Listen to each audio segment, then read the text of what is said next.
Bonjour à tous et bienvenue à ce super podcast de Star Wars Littérature Québec, notre 21e aujourd'hui. Donc, salut JF, salut Marc, salut Benoît et salut Guillaume. Salut. Aujourd'hui, le sujet de notre podcast, on l'avait dévoilé pour la première fois dans notre podcast numéro 20, qui était celui de MedStar numéro 1.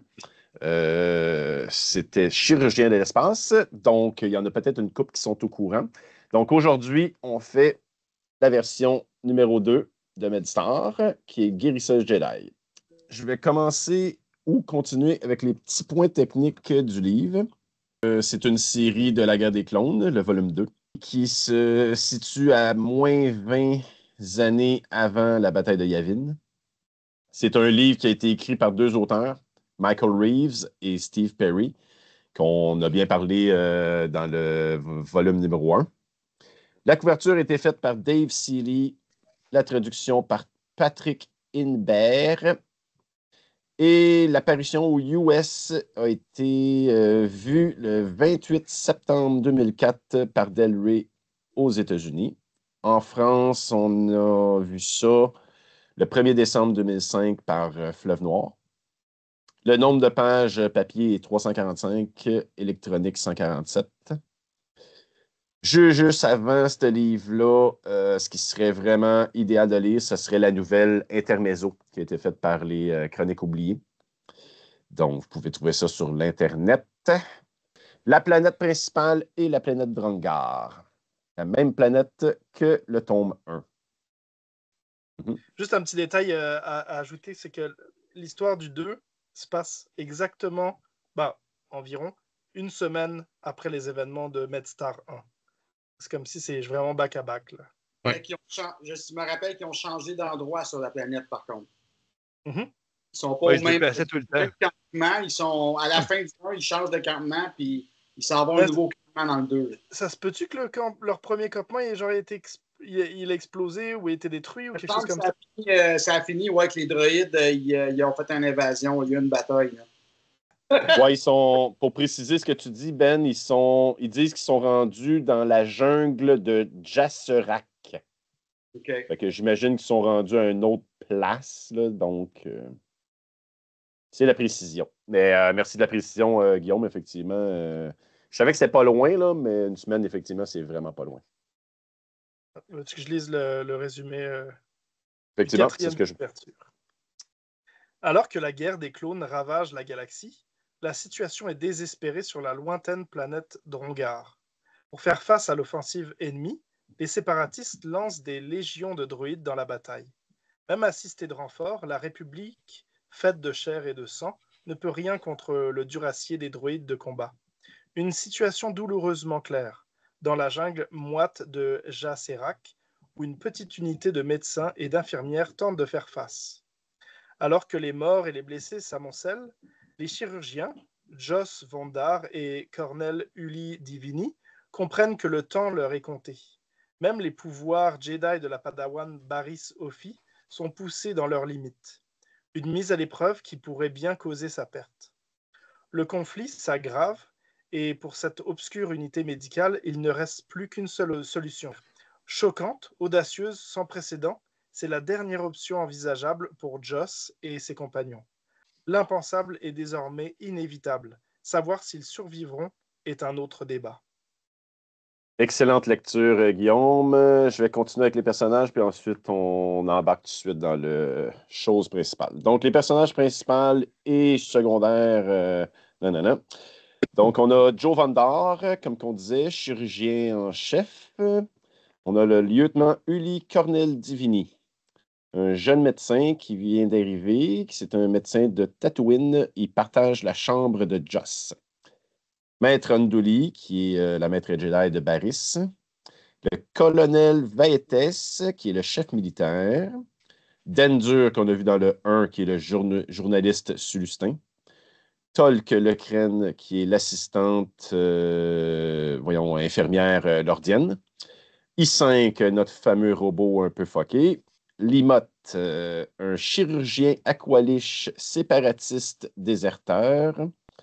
Amiral Erel Kersos, nouveau commandant et grand-oncle de Joss. Kerd, le Nédiji, chasseur de primes du Soleil Noir. Colomne, un agent séparatiste espion.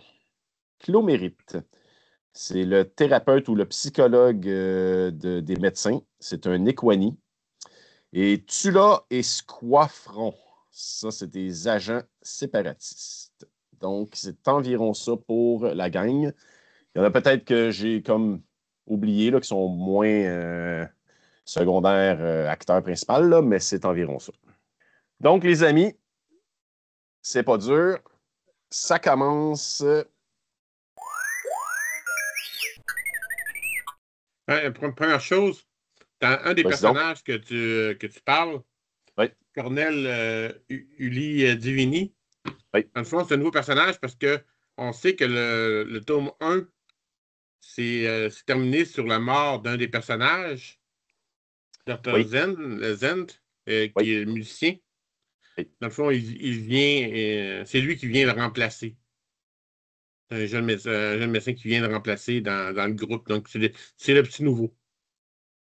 Effectivement. C'est à peu près ça le début. Là. J'avais marqué que Joe rencontre le nouveau chirurgien dans sa chambre, là, Uli. Là. Puis au début, il est tellement jeune qu'il ne pense même pas que c'est un chirurgien. Là. Mais effectivement, oui. Puis là, il y a toujours la guerre entre les séparatistes et la République sur cette planète-là de Drongar. Puis, comme vous l'avez sûrement dit dans le premier podcast de MedStar 1, la raison pourquoi la planète est si importante, c'est à cause de la plante, le bota, qui est une plante guérisseuse, puis que évidemment les deux factions veulent mettre la main dessus. C'est pour ça que c'est une planète stratégique. En effet, en effet. Puis dans le fond, juste avant que Joe rencontre le chirurgien Uli, les premières lignes, ça commence avec la maître Jedi puis Barris. OK? Ils ont une genre. Oui, exactement. Ils ont une genre d'appel, ce qu'ils n'ont pas souvent. Là. Et puis là, Barris, elle est sûre que, vu que la fin du 1, ils ont comme démasqué les voleurs de Bota, tu sais, puis tout le kit, Phil Bas le hot, mais c'est tout. Fait qu'elle est sûre que sa mission est finie. Puis là, tu sais, elle est comme bien confiante que sa maître, elle l'appelle pour ça, pour lui dire que c'est fini. Elle est un peu déçue parce que malheureusement, sa maître, elle dit non. Elle dit, c'est pas fini encore, là. Elle dit, il reste encore de la job, là. Il dit, il faut que tu fasses ta job de guérisseuse, là. Il dit, tu vas avoir bien du monde à guérir, là. Et elle dit, ouais, mais il y a des chirurgiens qui peuvent faire ce job-là, mais non. Elle dit, c'est pas fini. Fait que là, finalement, ben, elle est comme pognée encore là, puis elle est déçue un peu de tout ça, mais bon. Elle ne sait pas ce qui y attend. Juste fait à noter la parenthèse avant qu'on rentre vraiment dans le 2. Là. Justement, le personnage qui est mort dans le 1 à la fin, le Zabrak musicien. Là.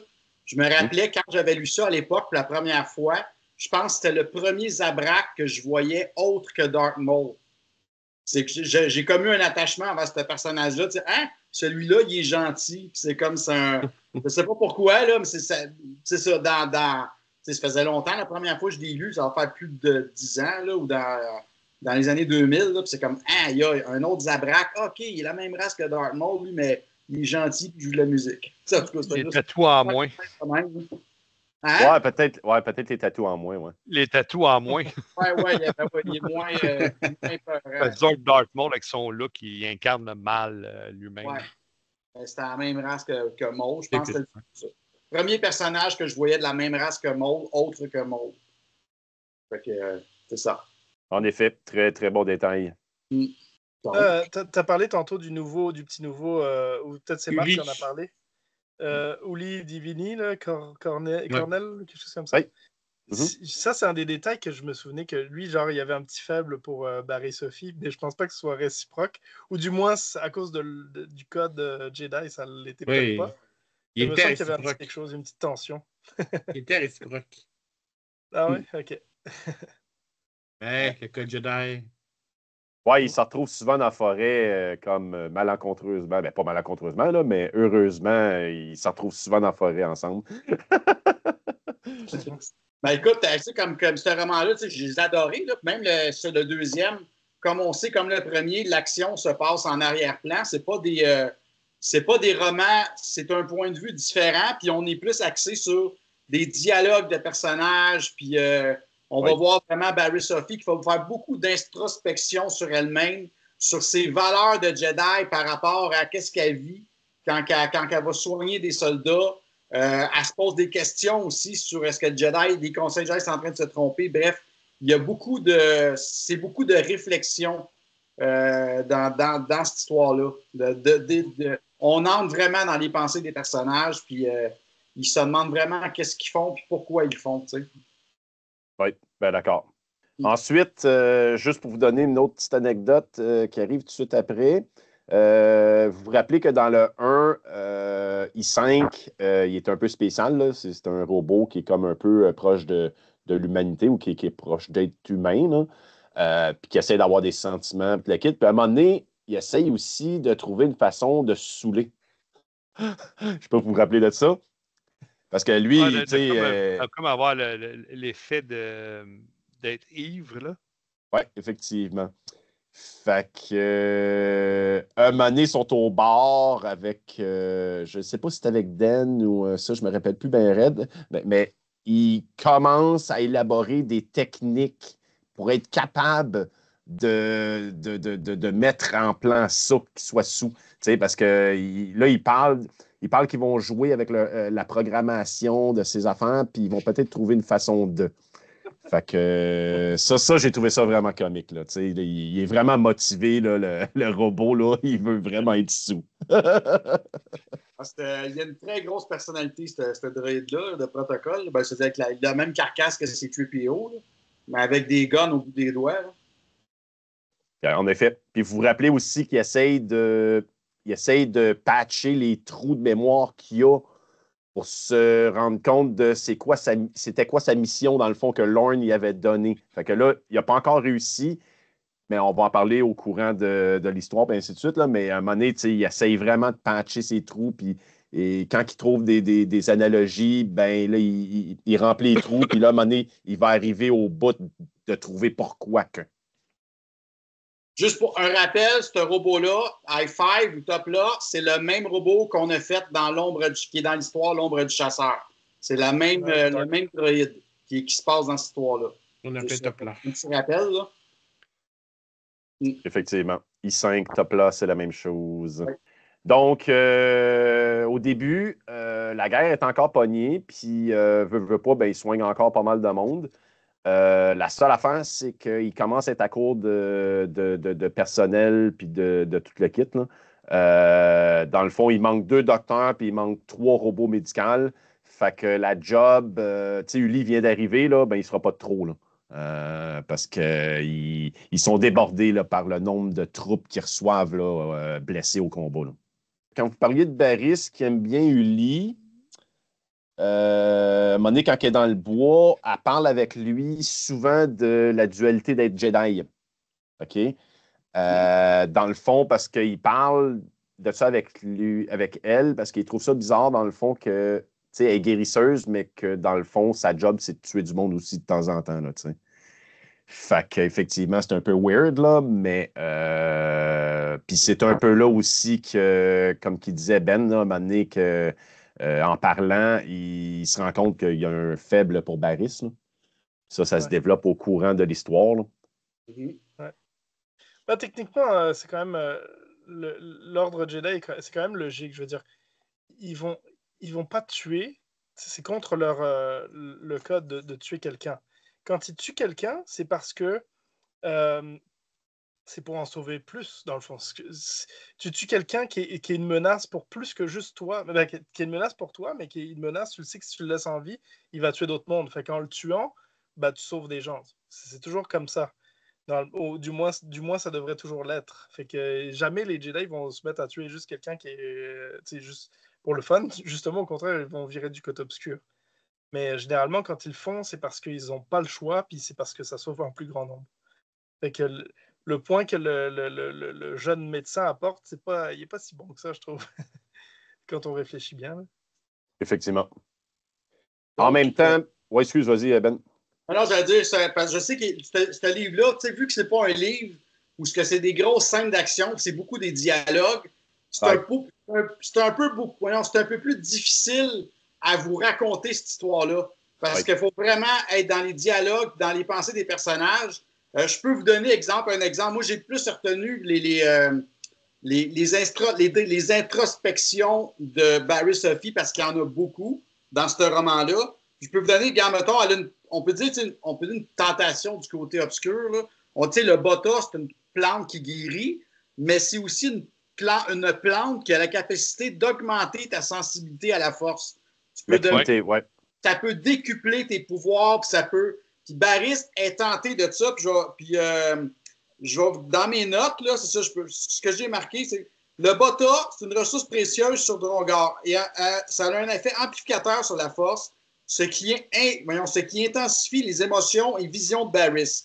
Elle est tentée d'utiliser le bota pour ses capacités exceptionnelles, ce qui la pousse à réfléchir à l'éthique de son pouvoir. Aussi, elle lutte contre des pulsions et des pensées sombres, remettant en cause sa capacité à rester fidèle aux principes Jedi. C'est vraiment, là, vu qu'il n'y a pas trop d'action dans ce livre-là, c'est un peu plus difficile à vous le raconter. Là, fait qu'on vous donne des petits détails. Puis, mais le livre est bon pareil. Là, en tout cas. Pour rabouter avec ce que tu dis, je me souviens pas ce qui se passe, mais il me semble qu'au moment où elle utilise le bota, c'est parce qu'elle a besoin de se soigner. Il s'est passé quelque chose, je ne me rappelle plus quoi.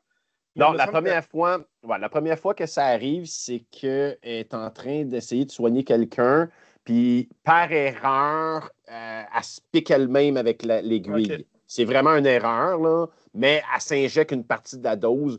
Puis là, mon ami, c'est sa première expérience, je te dirais.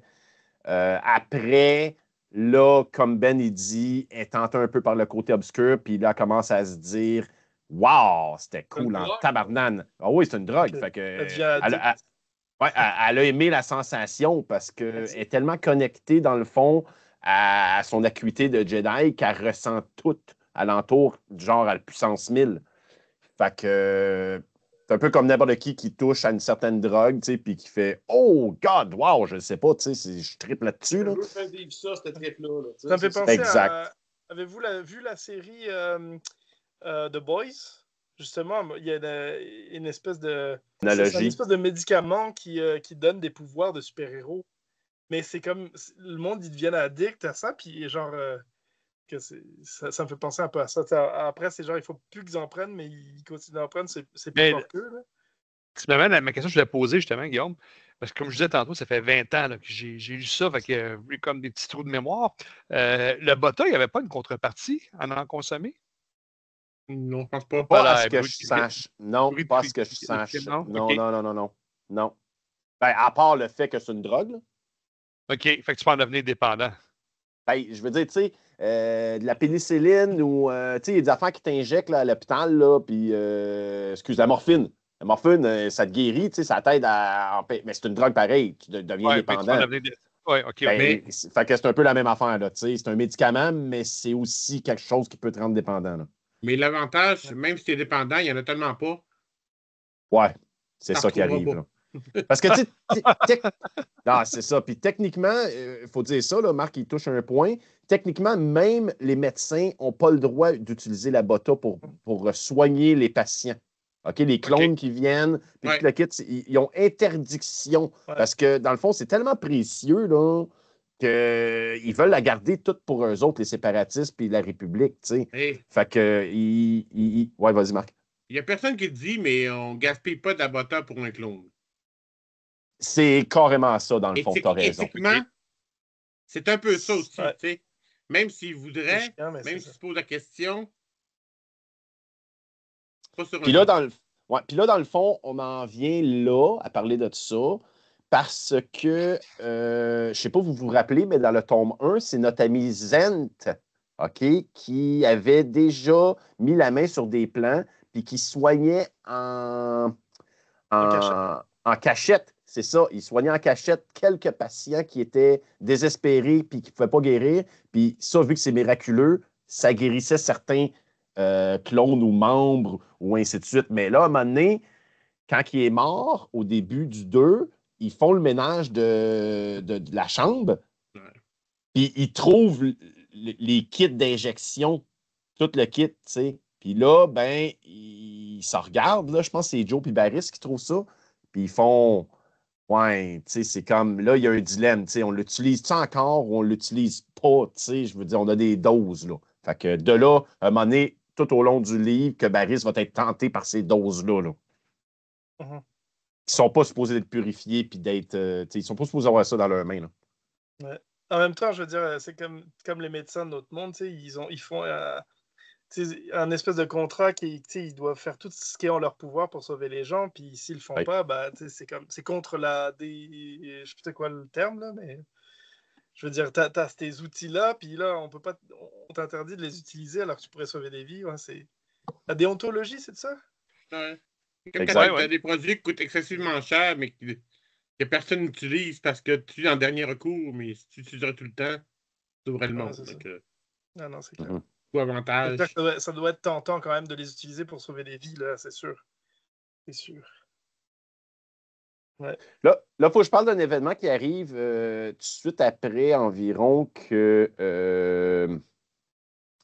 voyons que I5 il essaie de se saouler, là, puis le quitte, puis tout, là. Mais un moment donné, Caird, dans le fond, il accueille Tula et Squaw, OK, qui sont des genres de séparatistes, là, Des des espions espions, ouais. séparatistes, là, exactement. Puis ces deux-là sont envoyés pour faire exploser le pont d'un vaisseau médical, OK? Au début. Mais Tolk, elle a été mutée à cette place-là, OK? Parce qu'il y a un petit froid avec Joe. Mais elle n'est pas blessée dans cette affaire-là, OK?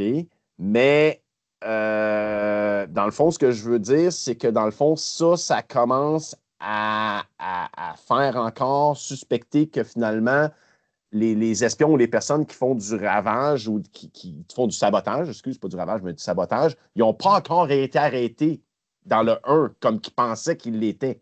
Parce qu'il arrive encore des blessés, tu sais, parce que dans cette explosion-là, il y a beaucoup de monde de l'interne qui est blessé. Ouais. Donc, ils continuent à semer, tu sais, Kerd, là, puis le kit, là, il continue à semer un peu la zizanie. Lui, c'est sa job, là, de faire ça. Puis là, Il y a quand ouais. même des attaques aussi. Là, on va voir une fois de temps en temps, des fois, il y a quand même des petites scènes d'action là, où ce que des Oui. droïdes font des assauts sur le campement. Là. Il y a, Barris va se servir de son sabre laser. Il y a quand même quelques scènes d'action, malgré le nombreuses scènes de réflexion ou de dialogue. Là, C'est vrai. Puis en relation avec ce que je disais tantôt, c'est que il y a un froid entre Joe puis Tolk, là, parce que depuis que l'explosion est comme pas pareil, puis pareil, puis il se demande pourquoi, là, Joe. Mais dans le fond, attends un peu. Joe, à un moment donné, il rencontre une autre personne de sa race au bar, OK? Puis ça, c'est quand même assez rare là, que dans ce milieu médical-là, il y a comme une autre personne de sa race. Puis il se lie d'amitié avec. Puis finalement, à un moment donné, je pense que dans la soirée, ils prennent une coupe de verre, puis finalement, ils finissent pour partir ensemble, là. Sûrement pour jouer au bingo, là, j'imagine. Là. C'est quoi déjà la race, te rappelles-tu?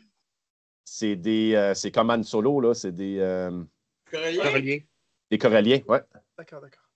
Ok, fait que c'est des humains, mais de Corellia. D'accord. Oui, puis j'ai eu la réponse hein, qu'on parlait dans le 1. Tu sais, vous parliez qu'on s'ostinait et qu'on disait à propos des Exter et des Enster, tu sais, que Han Solo, on ne comprenait pas pourquoi que lui, il pouvait se marier avec quelqu'un puis ça ne dérangeait pas. Mais dans le fond, je l'ai pogné à un moment donné sur le net puis tout, c'est la religion. C'est la religion, puis c'est le fait que Joe, lui, il a une famille. Fait qu'en ayant une famille, eux, dans la famille, ils interdisent qu'ils se marient avec des étrangers. OK? Fait que c'est un peu pour ça. Puis Anne, ben, il n'y en a pas de famille. Fait que c'est pour ça qu'il peut faire ce qu'il veut. Là. Ouais, ben, il est seul. Ouais. Il y a juste un cousin qu'on connaît, là, mais. Pas de référence, hein? Trakan Solo, je ne sais pas qui, là, qu'on voit dans Dans le solo. la trilogie corélienne, mais qu'on voit aussi dans la trilogie d'Han Solo. En tout cas. La très bonne trilogie. Oui. J'espère un jour qu'on va en faire celle-là. On va en faire, c'est sûr, à un moment donné. On va toutes les faire. Juste pour On dire va à apprendre Just, back, man, avec ça. on a écouté quand on parle avec ça déprime avec Tolk le train. Oui. Donc, il l'a pris excessivement dur, la mort de son ami. Là. Oui. Donc, il est comme ça déprime pendant une bonne partie du livre. Puis c'est de la grosse déprime, là, tu sais. Oui, ça coûte cher Donc, il d'alcool, même. rejette les gens, puis c'est Quel peu. bord, c'est ça. C'est Ok, ça qui là, l'a on parle- fait que, dans le fond, ça arrêtait de fonctionner parce qu'il y avait quand même une romance avec L'assistance, parce l'assistante qu'avec Colt l'infirmière, Tolk puis Joe, la traîne, tu sais, c'est pas un couple, mais bon, tu sais, ils couchent ensemble. c'est que C'est pas un couple. comme c'est son adjointe infirmière, comme son infirmière chef, on peut dire. Hein. Mhm. Ben, t'as eu de tensions sexuelles et assumées. Là. Ben, comme qu'on dirait, ils voulaient jouer au docteur. Exactement. Ah, Non, ça, c'est. Elle est bien placée, Il celle-là. n'y a pas beaucoup de sexualité dans Star Wars, mais dans ce livre-là, il y en a. c'est vrai, effectivement. C'est vrai. Bon, Un en peu guerre. plus. Le stress de la guerre. C'est comme tanné quand c'est tout le temps la mort de son ami, la mort de son ami, de son ami, il boit, c'est assez tanné. En effet. Puis, si on revient au niveau des espions, tu as dit tantôt qu'il y avait un espion qui avait fait sauter un pont du vaisseau des guérisseurs, là, si tu veux. Oui, Mais qu'est-ce oui, qu'il oui. fait d'autre? Il fait quoi d'autre, l'espion?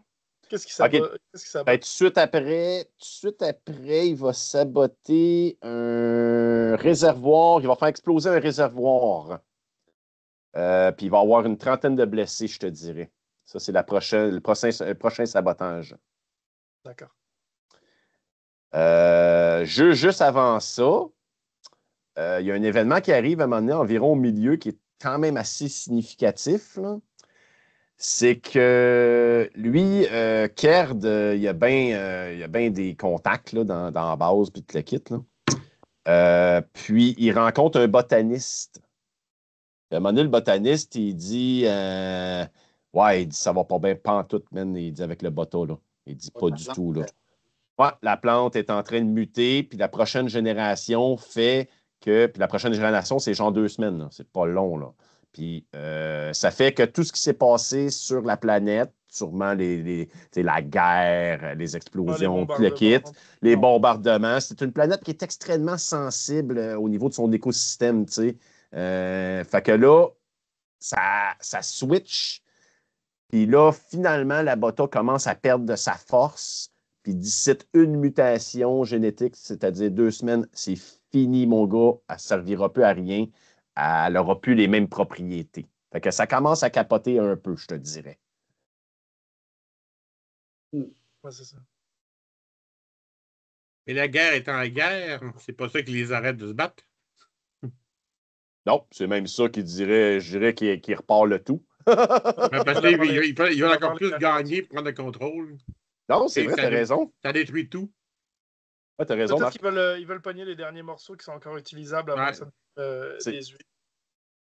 C'est exactement ça, Guillaume. Dans le fond, qu'il faut comprendre, c'est qu'il reste peut-être un terrain de football, puis ils vont tout faire pour l'avoir n'importe quoi, là, puis ils veulent absolument... Parce que là, la drogue, il faut que tu penses que, vu qu'elle vient de perdre son efficacité, 1 kilo, maintenant, vu qu'il n'y en aura plus dans genre 2 semaines, 1 kilo, man, ça va valoir de l'or en barre, là. Il y a du monde il y a des riches qui vont payer des fortunes pour n'avoir rien qu'une dose, là. Fait que là, ça devient fou là, au niveau que la République puis les séparatistes, ils en veulent pour le cash. Ben là, lui, Kerd, tu sais, il sniffe ça un peu, là, tu sais. Puis lui, tu sais, il y a un plan là-dedans. Puis là, dans le fond, le Tula puis Squaw, là, les deux là, qui s'occupent de faire du sabotage, tout le kit, il mandate de y ramener une valise de 60 à 70 kilos de Bota purifié. OK? C'est ce qu'il veut parce que là, il sait que, comme je viens de dire, là, ils savent que ça va planter. Fait que lui, 70 kilos de ça va valoir une fortune, mon ami, tout le kit. Puis il va sortir de la merde, de la pègre, tout le kit. Fait que c'est son objectif. Fait qu'il est mandate de faire ça. Donc, ils vont y fabriquer une petite valise en. Voyons, c'est dans quoi? Dans quoi qu'ils ont congelé. Dans quoi qu'ils ont congelé Anne, là, donc, là? La carbonite. Ouais, c'est ça. Carbonite. Ils vont faire une valise en carbonite qui se roule sur des roulettes parce que 70 kilos, c'est quand même pas pire. Là. Puis il va pouvoir s'en aller avec ça, puis ça paraîtra pas, tout va être bien beau, mais à l'intérieur, tu as 60 kilos de bota. Là. Ça vaut une fortune. Parce qu'il ne faut pas oublier que Kurd, même si c'est un agent des séparatistes donc, qui aide à la guerre, il y a aussi l'affiliation avec Le soleil noir. Maxime. Hein, donc, il cherche le profit aussi. Et il travaille pour les deux, puis les deux ne le savent pas. Ouais, Son lui, il est double agenda. vraiment. Ouais, c'est un traître, lui. C'est C'est vraiment ratoureux. un ratoureux, là. Ouais. Puis Kerd, vous vous rappelez, dans le 1, je vous avais montré des photos, là, mais c'est un genre d'oiseau. On les voit pas souvent, ces races-là, dans Star Wars. Là, je suis en train de lire le Nouvel Ordre Jedi, puis il y en a une là-dedans, Vergère, que ce n'est Vergère. Ah, c'est une. comme la même race que Vergère? Ah, je sais pas, Ouais, c'est même la chose la avec même race que la Vergère. crête, D'accord, d'accord. Ouais. Donc, Fait il est que, provenant à Kerd, là, je suis en train de, vous savez, je suis en train de lire Les Nuits de Coruscant, puis tu le vois dans le tome 1, puis c'est son genre à jouer sur 2 tableaux. Là. Il est bien, passez-moi l'expression anglaise, il est bien sneaky, le gars. Là. oui, je me rappelais pas qu'il l'avait là-dedans, mais bonne observation. Mais Jeff. tu sais, techniquement, quand tu regardes les films, Han Solo aussi, des fois, il est. Tu sais, comme. Ben écoute, c'est pas mes films préférés, mais là, dans Force Awakens, il me semble qu'il avait genre plusieurs contrats à la même place pour la même chose. Ah oui. Ils avaient tout fourré. J'entends des choses bizarres. C'est comme dans les bandes dessinées, Dr. Afra aussi, là, des fois, elle fait des enchères pour un objet, elle reçoit les montants de tout le monde, puis elle sac son camp avec l'objet et avec l'argent de tout le monde. Des trucs de genre, là. C'est toujours le fun des petits personnages comme ça dans l'univers de Star Wars. Mm-hmm. À quel moment arrive Colin? J'ai misère à le replacer dans l'histoire. OK, ça, ouais, c'est ça, ouais. Je te dirais vers déjà... la moitié du livre à peu près. Là, c'est Colum, c'est l'espion. Là. Dans le fond, on ne l'a pas nommé encore, puis on ne le nommera pas tout de suite parce qu'on va attendre vers la fin, là, parce qu'on le voit plus vers la fin, cette affaire-là. Mais c'est effectivement l'espion, puis il cherche. Barris, tout le monde le cherche qui c'est, là, mais ils savent qu'il y a quelqu'un qui est un espion. Ouais. Au final, comment Barry Sophie a fait pour mettre la main sur l'espion puis deviner c'est qui? Je ne me rappelle plus de ça. OK, bien, Barris, après l'explosion du réservoir, OK, là, est vraiment fucké au niveau du bota, puis le kit, là, puis est vraiment en réflexion de savoir si elle prend une dose ou pas. OK? Et finalement, à un moment donné, elle décide qu'elle en prend une, elle se l'injecte carrément, puis là, c'est pas un accident cette fois-là, là. Elle se l'injecte carrément un autre, puis là, une dose complète comparée à l'autre. À part complètement, mon gars, ses perceptions d'acuité, de la force sont vraiment accentuées. Puis là, elle ressent tellement fort tout ce qu'il y a alentour pas qu'elle devine, mais est capable de comme voir plus la trame qui se passe présentement, puis le quitte. Puis là, elle sait qu'il y a un espion. Okay? Elle s'en rend compte dans ce genre de voyage-là. Mais elle ne sait pas c'est qui. Mais à un moment donné, elle se dit, il va falloir que je le trouve. Puis la manière pour le trouver, c'est que je vais y aller en éliminant le monde, dans le fond, 1 à 1. OK? Ça pogne, mettons, Joe. Elle dit, wow, ben, Joe, c'est un chirurgien en chef. Il sauve déjà des vies. Ça me surprendrait en tabarnane que ça va être lui, mettons. Il a perdu son meilleur ami, donc il n'y aura aucune raison de le tuer. C'est en plus, fait que, il y a ça. Puis là, elle les élimine 1 à 1. Puis le quitte. Puis à un moment donné, il reste Clos. Puis il reste. C'est entre qui puis qui? C'est entre Clos.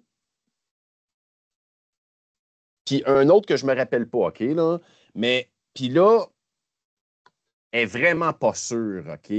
Mais à un moment donné, elle met des choses en place, puis elle réussit à comprendre un peu trop tard, mais elle comprend que c'est Clos, finalement, l'espion, OK?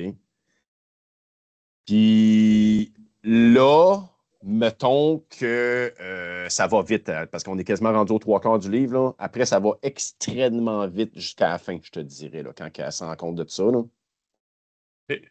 C'est juste pour acheter un petit quelque chose. Ouais, vas-y, Ce qui Marc. était compliqué aussi, il me semble que c'est que c'était Amplo, qui était un de leurs amis, dans le fond, un des joueurs de poker, tu sais, un des gars qui s'amusait, qui était avec eux autres, qui travaillait avec eux autres, et quelqu'un d'un peu moins important, qui avait moins de liens avec eux autres. Donc, c'était compliqué de penser que ça pouvait être Claude par rapport à l'autre, parce qu'il y avait plus de liens avec lui qu'avec le deuxième possibilité. Ouais, c'est dommage, je me souviens plus c'est quel autre personnage, là. Mhm. Mais bon. Donc, si on continue, ensuite, je te dirais l'événement majeur qui se passe, c'est que ça, c'est vraiment je pense que c'est la passe la plus drôle du livre, sérieusement, là. Mais là, à un moment donné, il retourne dans le bar, puis je me souviens plus si c'est Joe qui rentre ou Barris, là, mais il sent que mon gars, il est pété solide, mon ami, là. Mais quand tu dis pété, là, il a réussi à changer sa programmation. Il est en train de jouer au Didgeridoo avec un Wookiee. Une affaire à ne pas trop faire. Je ne sais pas si vous vous rappelez de Anne et Chewie. Puis là, à un moment donné, il réussit. Parce que lui, il est bon en tabarnane. Il réussit à gagner au Didgeridoo. Le Wookiee se lève, mon gars. Il démembre un bras, stick, il le fracasse à terre. Il sent que mon gars, il est complètement. En plus d'être sous, il est pété raide pour de vrai, là. Fait que là, il le pogne, puis il l'emmène chez quelqu'un qui répare les droïdes. Puis là, il le rafistole, tout le kit. Puis là, à un moment donné, Dan, il dit, OK, il dit, tu peux-tu mettre fin à ton programme de Soulon, là, parce que là, t'es vraiment fucké, là. Puis là, genre, 2 secondes, il passe de sourd-raide à tout correct. Tu sais, c'est comme weird au bout, man. Première fois que je vois ça dans Star Wars, man. Un robot qui est sous, man. Il faisait ça vraiment parce que Dender est tellement tout le temps sous, et tout le temps au bar, affalé, parce qu'il fait rien. Ils ont Il dit à est là faire. pendant tout le film, il fait rien. C'est un reporter qui n'a pas d'histoire. Donc, il est tout le temps bien sous au bar. Donc, il avait hâte d'être capable de l'accompagner. Ouais. Mais dans le fond, Denzer, Dans lui, ce qu'il fait, c'est qu'il paye des verres au monde pour essayer de trouver des histoires. Parce que c'est un journaliste. C'est sa job. Si le monde sont sous, ils vont commencer à parler. Fait que là, il paye des drinks au monde, puis là, il ramasse des histoires. Puis là, des fois, il en pogne une. Il fait Oh, ça l'est juteuse. Oh, ça l'est pas pire. Fait que c'est un petit vite. C'est sa job. Ouais. Fait que, OK. Ensuite, Joe, il file pas pantoute, hein, parce qu'avec Tolk, ça va pas pantoute. Parce que là, il vient d'apprendre que Tolk a demandé un transfert de Rimzu, carrément. OK? Puis là, Joe, il n'a pas encore catché pourquoi qu'elle a changé tant que ça, puis qu'à un moment donné, il était des bons amants, puis que du jour au lendemain, elle demandait de prendre des distances, là, puis de le quitter. Mais là, à un moment donné, Joe, il réfléchit vraiment comme il faut, puis à un moment donné, il tombe sur le pourquoi. Le pourquoi, c'est pas dur, c'est son oncle. OK? L'histoire que je ne vous ai pas racontée, c'est que dans le fond, son oncle, lui aussi, il a fait exactement la même affaire que Joe est en train de faire. C'est qu'il a été renié de sa famille puis renié de sa planète à cause qu'il a marié ou qu'il est sorti avec une fille qui était autre que de sa planète. OK? Fait que, un moment donné, pour protéger Joe, il a été voir Tolk, puis il a dit si tu veux pas qu'il t'arrive exactement la même affaire qui m'est arrivée, c'est-à-dire que tu vas être obligé de te sauver, puis tu n'iras jamais de sa planète de ton mari parce que tu ne seras pas accepté de le quitter. Il dit ben moi, il dit je te conseille carrément, il dit quitte-les tout de suite. Là. Il dit comme ça va te faire mal, mais je veux dire, au moins, tu ne feras pas mal après des années et des années. Fait que c'est pour ça qu'elle prend son recul. Mais là, à un moment donné, il sait Joe. Fait que là, il rentre dans le bureau de son oncle. Puis là, il dit carrément qu'il sait. Là, puis l'autre, effectivement, il parle, il dit ouais, mais j'ai fait ça pour ton bien. Il dit c'est pour pas que tu te fasses mal. T'sais. Fait que là, on comprend un peu pourquoi que pendant tous les 2 tiers du livre, Tolk est comme distante avec lui. Là. C'est ça l'histoire d'amour. Ah, l'amour. OK, fait qu'à la fin, là, ça commence à se corser, là, parce que dans le fond, eux autres, la bota, elle commence à être vraiment rare, puis là, ils veulent aussi crisser leur camp. Je sais pas si tu comprends, parce que là, ils savent que, vu qu'il reste 2 semaines de délai, les séparatistes, ils vont rentrer dans le tas. C'est sûr et certain, c'est une question de temps, là, pour tout prendre ce qui va rester. Donc, Kerd, il met en marche des processus accélérés pour être capable de crisser son camp puis pas se faire pogner. Parce que lui c'est un. En passant, Kerd, ah oui, c'est vrai, il se déguise souvent en personne d'une religion de cette place-là. Genre de prêtre, là, genre de prêtre. Ouais, un genre de prêtre, effectivement. Puis eux, vu qu'ils se déguisent en ça, sont autorisés à rentrer dans le centre médical pour assister les patients. Parce que quand ils sont. En tout cas, c'est comme prouvé que quand ils sont là, les patients ils guérissent plus vite puis ils guérissent mieux. Fait que, tu sais, il y a des autorisations que les autres n'ont pas. Puis c'est un petit vite en plus. Là, fait que là, il réussit à se tricoter des affaires, à avoir sa fameuse valise de 60 kilos que Squaw puis Tula lui ont fourni. Et puis là, dans le fond, son but, OK, là, vous allez capoter un peu. Là, Moutou, j'ai rushé un peu. Là. C'est un peu un weird, là, le Carrot. Là. Il séquestre du monde pour avoir les codes du vaisseau amiral de son oncle. L'amiral, là, lui, il a un vaisseau là, qui attend là, pour partir. Là. Bon, ben lui, le fucké, là, il veut pas avoir une petite navette, là, puis le quitte. Lui, il veut voler le vaisseau amiral. Fait que s'il se rend au Soleil Noir avec le vaisseau amiral, mon gars, puis en plus 60 kilos de bota, j'aime autant te le dire, man. Ça prend des couilles gros de même, là. Ben oui, man, écoute, c'est un vaisseau amiral, man, pense-y, là. C'est fou, raide. Ouais, malheureusement, ça se passe pas aussi bien que ça pour lui, mais il réussit quand même à partir avec le vaisseau, OK? Sérieusement, ça j'ai été vraiment étonné, là. Il réussit à voler, man, le vaisseau amiral. Ça va barder à un moment donné, man. Fait que, mais malheureusement, en s'en allant, sa fameuse valise avec des roulettes, à un moment donné, quand il vient pour passer le porche du vaisseau amiral, ben, il y a tous les codes. Fait qu'il laisse partir carrément parce que il est autorisé, il y a tous les codes. Il y a une roue qui pogne, puis elle casse. En cassant, ça pète un peu la fameuse carbonite. Et là, le oiseau, il check ça un peu, puis là, il voit du métal. Puis il fait, ben voyons donc, il dit, c'est pas ça, man. Il dit, c'est pas métallique. Il dit, ça n'a pas de bon sens, qu'est-ce qu'il y a? Et il check comme il faut. Tula et Squaw sont un petit peu plus vite qu'ils pensaient, les petits oiseaux. Fait qu'ils ont crissé du métal dans la valise. C'est pas de la botte. C'est pas de la bota, pas tout. Hey, là, il capote, mon gars, parce que il se rend compte que il vient de partir. Ouais, il s'est fait doubler, puis il pensait pas se faire doubler par des épais de même. Ils les appelaient les épais. Puis là, le vaisseau amiral, il est starté, là. La séquence, pour partir est faite là, au poste de commande, bit le kit. Puis là, il vient de se rendre compte de ça. Fait qu'il il est fait. Il ne peut pas rien faire. Il ne peut pas revenir. Il ne peut pas aller tuer comme qu'il voudrait, mais il dit qu'il va y retrouver. Il dit qu'il va y retrouver un moment donné. Mais là, il vient de perdre son 60 kilos de bota. Fait que oui, il y a le vaisseau amiral. Il ne se fera pas péter par le soleil noir et le kit, mais il n'aura pas sa liberté comme qu'il voulait, mettons. Fait qu'il va être obligé de continuer à travailler.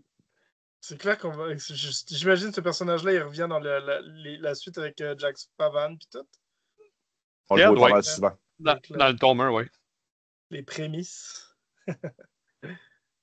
C'est un beau personnage. Pour ce qui est du fameux espion Claude Mérite, ouais. Vas-y, Marc. Une fois qu'ils l'ont trouvé. Non, c'est dans le fond, un coup qu'ils l'ont attrapé, malheureusement, parce que malheureusement, ils ont. Joe est venu par le savoir, parce que ils l'ont probablement emprisonné ou ils l'ont. Mais Joe, il est encore sa déprime. C'est son ami. Puis c'est très bien qu'il y ait un espion. Donc, automatiquement, l'espion est responsable. Donc, pour lui, que ce soit vrai ou pas, ça n'a pas d'importance. Donc, première chose qu'il va faire, il s'en va confronter Claude Mérite. Ouais. Mais avec un fusil. C'est Mais pourtant, Dr. c'est un bon Von docteur. Damme, ça? On pense jamais qu'il va rien faire. C'est un docteur, c'est un chirurgien, puis il confronte, mais il tire. Ok, effectivement. Ouais, ben, La vengeance est tellement forte d'avoir perdu son ami que finalement, comme toutes ses valeurs, il tue de sang-froid. ouais, puis juste Il pour doit vivre avec préciser, après. Marc, dans le fond, c'est que Monet Clos, il dit tu ne tireras pas. Il dit je te connais. Il dit tu sauves des vies. Il dit tu ne me tireras pas. Il dit c'est sûr. Il dit t'es pas un tueur. Il dit moi, par exemple, il dit je pourrais. Puis finalement, comme tu dis, quand même, il tire pareil. Fin de Clos mérite. Oui, effectivement. En même temps, par exemple, Joe est blessé. Puis, ben, pas beaucoup, là, mais il est blessé un peu. Puis, ben, il perd connaissance. Fait qu'il il se réveille. À un moment donné, quand c'est Barris qui arrive, puis son oncle là, qui sauve, puis là, qui disent bon, ben, Claude, il est mort, mais on a trouvé un gun dans sa manche. Fait que dans le fond, si tu le tirais pas, il te tirait. Puis là, après ça, je pense que c'est à ce moment-là que vraiment la plante de Bota elle devient vraiment useless. Elle ne sert plus vraiment à grand-chose à part ça. Là. C'est un peu pour ça. La seule source après qui reste, c'est pour ça qu'un peu le Bacta devient la source principale. Je ne sais pas si tu comprends. Mhm. C'est ça qui devient comme qui prend la relève, je te dirais. Fait que le Bota, c'est mort. T'as pas une planète qui est comme ça, fait que ça n'existera pas jamais. Elle est en voie d'extinction, la Bota, mais il en reste quand même une pour des histoires suivantes, là, les nuits de Coruscant. Là, il en reste encore. Oui, qui est remis à top là. Ben, ça, exactement, c'est ça que j'allais dire. Mais Barris, connaissant c'est elle qui a comme appris le pouvoir d'Abota par rapport pour elle, pour les utilisateurs de la force. Ils ont décidé d'en garder une plante en disant qu'il faut absolument que le Conseil Jedi soit au courant, puisse analyser. Et c'est là qu'ils vont. Ils ont l'intention. Étant donné qu'elle ne peut pas aller directement sur Coruscant parce qu'on doit ça faire, c'est là qu'ils vont. Ils pensent mandater. I5 puis Dendur d'aller sur Coruscant parce qu'ils voulaient y aller pareil. Et là, il insère la plante dans I5. Dans son torso, dans son chest, je pense. Dans son chest, ouais.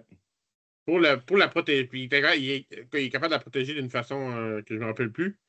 Dans le but que quand ils vont partir. Parce que là, ça paraît tout en train de crasser, ils vont partir. Donc, que lui puisse l'amener au Temple Jedi. Ouais, parce que de toute façon, je pense que I5 puis Dendur, ils retournent non seulement à Coruscant pour ça, mais ils y vont aussi pour aller. Oui, ça, ils savaient qu'ils y allaient, donc ils sont servis d'eux pour. Comme il allait sur Coruscant de toute façon.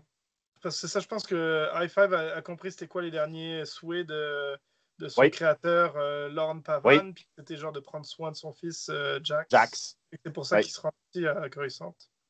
Quelque chose comme effectivement. Ça. Oui, c'est ça aussi. Vers la fin, effectivement, I5, il recolle tous les morceaux. Puis là, il se rend compte que sa job principale, c'est de protéger Jax. Carrément. Fait que c'est comme un peu une suite.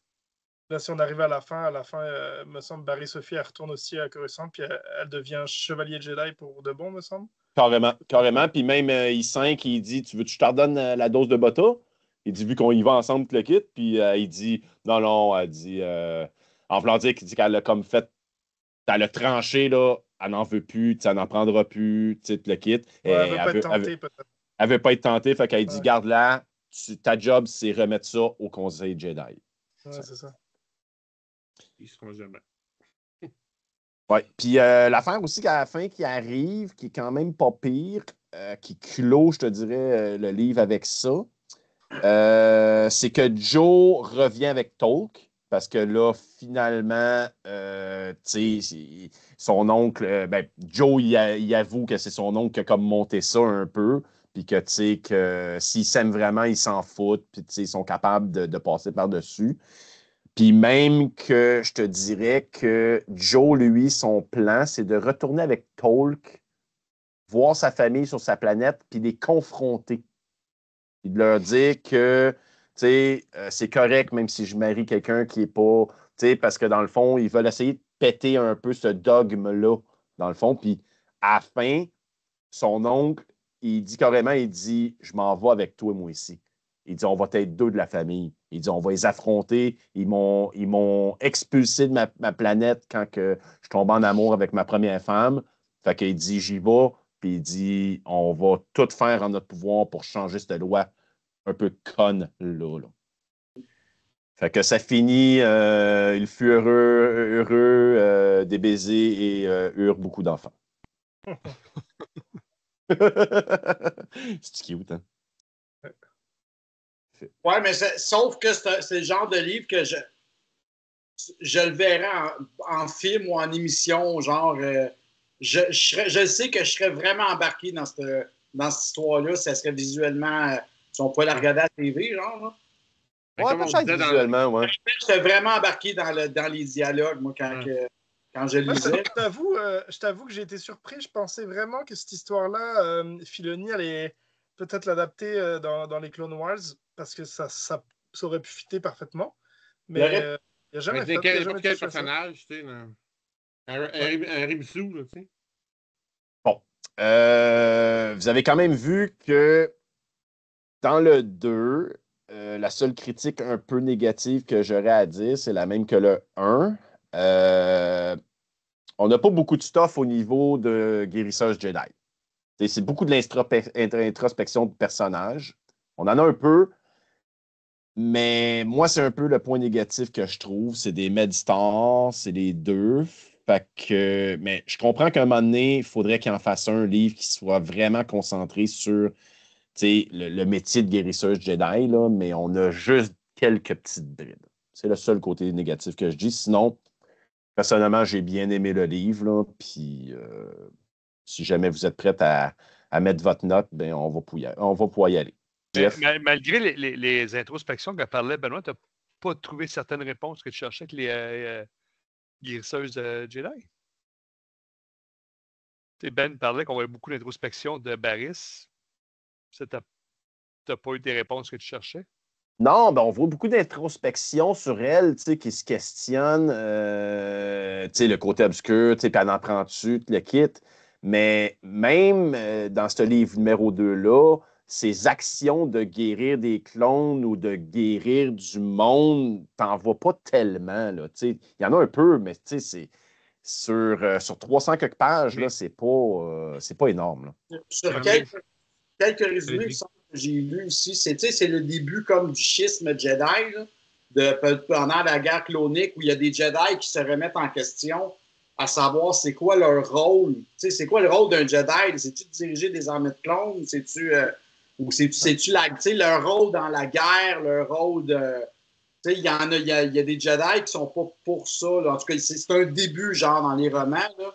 Tu poses des questions sur vraiment c'est quoi la mission des Jedi? C'est-tu de faire la guerre ou c'est de protéger la paix? Ou en tout cas, il me semble qu'il y a beaucoup de... Écoute, il y a beaucoup de détails dans le livre, là, mais il me semble qu'il y a des petits passages là-dessus. Là. Non, mais même aussi, quand t'es guérisseuse, tu choisis pas nécessairement d'être guérisseuse. Elle a le pouvoir. C'est vrai. Mais c'est-tu sa vocation? C'est pas clair non plus. C'est pour ça ces romans-là, ils pourraient quasiment se rabooter avec Clone Wars, parce que Barry Sophie, elle vire un peu contre les Jedi parce qu'elle a l'impression qu'ils ont perdu le bon chemin, on peut dire, même si elle s'y prend d'une terrible façon. Mais je trouve que dans certains bouts, ça pourrait rabooter. Mais c'est ça.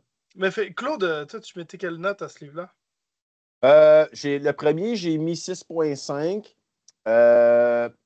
Je pense que j'ai aimé un peu plus le tome 1 au niveau de l'action qu'il y avait puis au niveau de ce qui s'est passé. Il se passe un petit peu plus d'action où c'est un peu différent le 1. Donc, je vais mettre 6 sur 10 pour le tome 2. Je crois que c'est une bonne note, là, mais... Et toi, Guillaume? Écoute, moi, c'est pas super frais en mémoire, mais de mémoire, je me souviens que j'avais aussi plus préféré le premier que le deuxième. C'est sûr que c'est pas des romans avec full d'action, mais je trouvais que ça faisait changement par rapport aux autres romans de Star Wars. On s'en va dans une direction vraiment nouvelle. Puis, je parle pas juste pour le 2, là, mais les deux en général.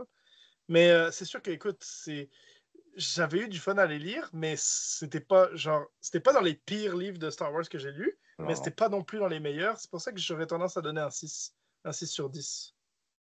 Ouais. Excellent, ça. Toi, Jeff? Moi, je donnerais un 6.5. Comme vous deux, j'avais mis mieux le premier.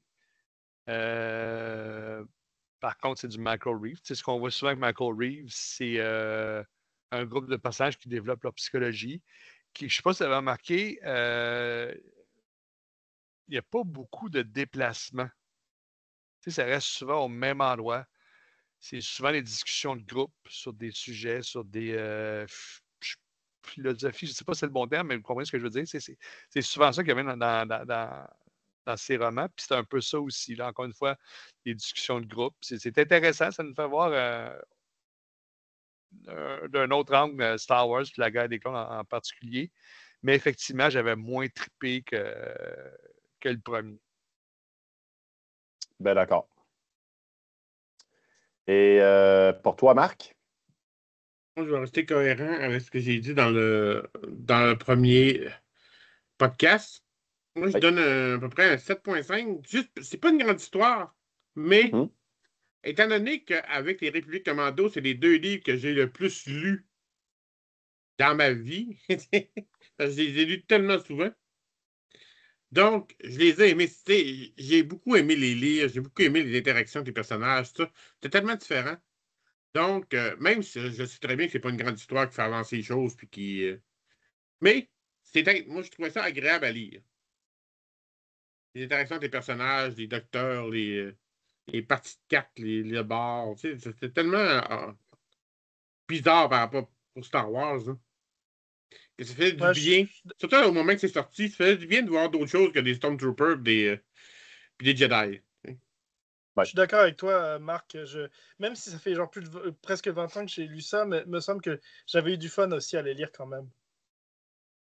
Ah oui, j'ai eu du fun à les relire, moi tout. Là. Je les avais pas relus, moi tout, depuis au moins 12-15 ans, je te dirais. J'ai lu ça au début, moi tout.